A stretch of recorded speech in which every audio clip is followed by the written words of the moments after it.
Hi lovers, I'm Kayla and this is Love Health Market. I am growing in Zone 9B, Orlando, Florida, and if you're wondering how, where, and when you should be planting your corn, this video will tell you everything that you need to know. My corn is thriving, and right now we're in the end of spring, beginning of summer. So make sure you watch all the way to the end so that you know how to grow a productive, abundant corn patch where you can actually harvest from. All right.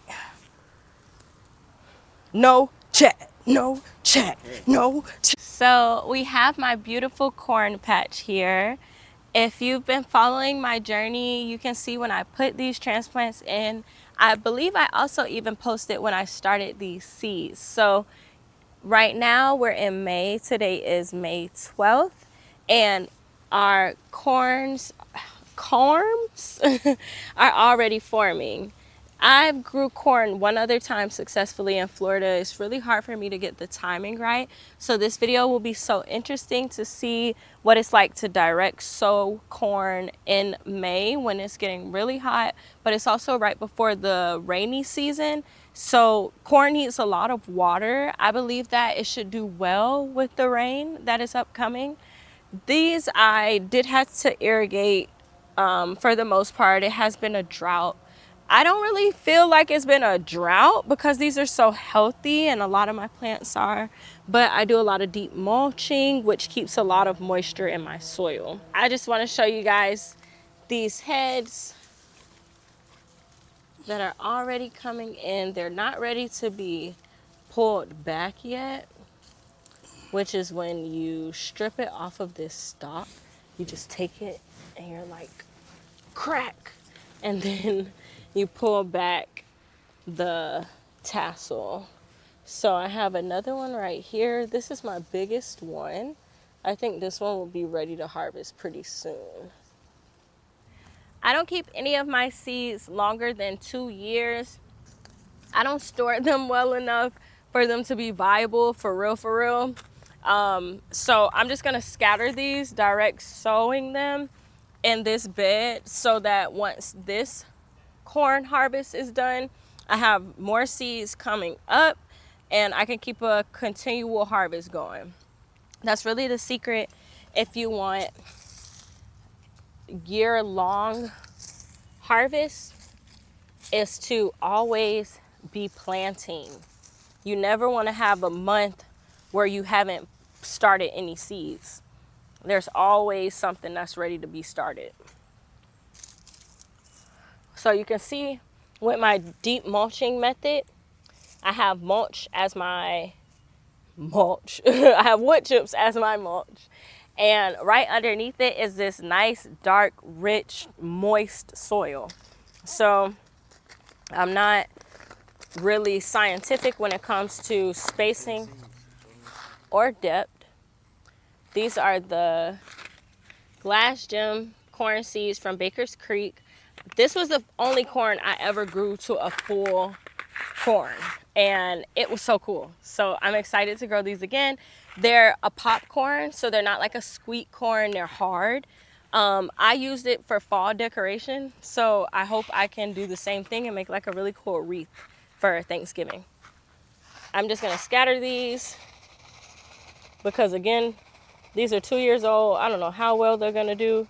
And I've noticed that corn likes to grow really tightly. You saw that worm that came up? Oh, there's basil. I am going to push these in.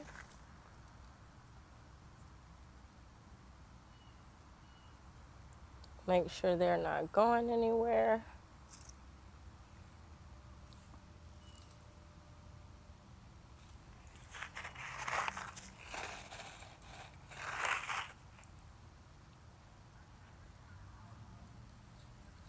And then cover it with mulch. The mulch is for moisture retention, and these seeds are big enough to where they'll still be able to get access to light and germinate through the wood chips.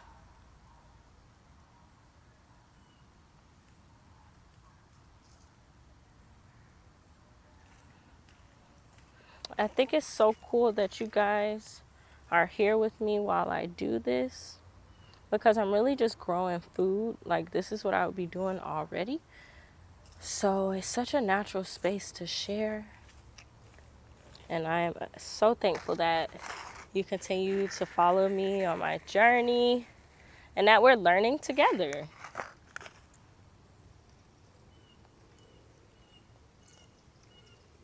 And gratitude for the space.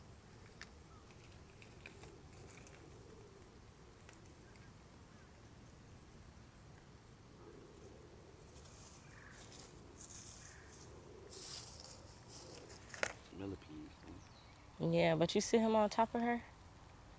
All her legs moving. I think she upside down.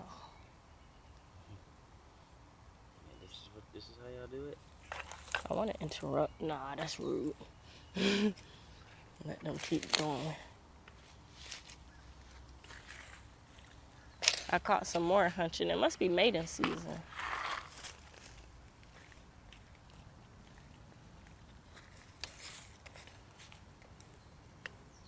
You see them? Everywhere they at, it's two of them.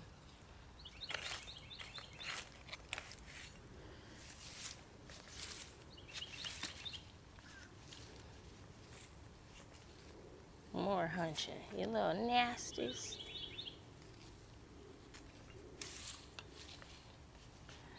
That grass clippings that you cut down did really good for the soil.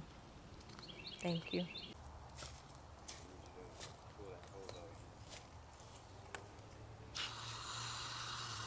Corn enjoys a whole lot of sun and a whole lot of water. So this spot, as you can see, it is almost 2 o'clock, if not 2 p.m. And it's still in the midst of some nice direct sunlight. The sun rose from this direction, is gonna set over there. So the only time this corn will be in the shade will be after 6 o'clock. So that's like 12 hours of sun. Corn loves the sun, but like I said, it loves the water. So if you give it too much sun and not enough water, you will not get corn, actual, the vegetable. You'll just grow these green stalks. It also likes a really rich soil. So me doing that deep mulching next to this perennial blackberry that has decompacted all of the soil that was here, because this was complete sand. This has been built up over 2 or 3 years. So this is not composted essentially, or this has not been amended with compost. But I do a lot of chop and drop. I put wood chips to protect the soil. I grow things like moringa, Mexican sunflower that's not over here. This was Mexican sunflower last year, all of this. So all of these things that are now super lush and green are because of the plants that I grew the year before.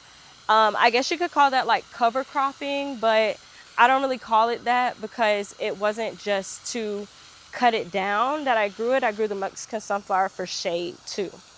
But now I can grow a moringa for shade. I got a canistel in here, straw flowers, corn. All of these things are gonna be eaten instead of used as a support only.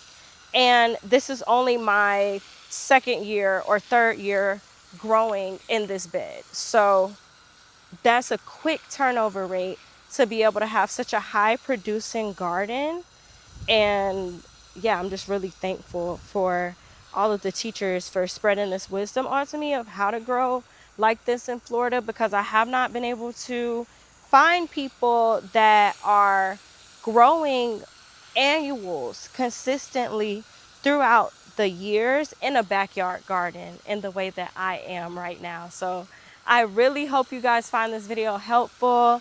Make sure you click like and subscribe to my channel so that you don't miss out on any of the content that I put out. And again, thank you for sharing this space with me. I will see you guys next week. Bye.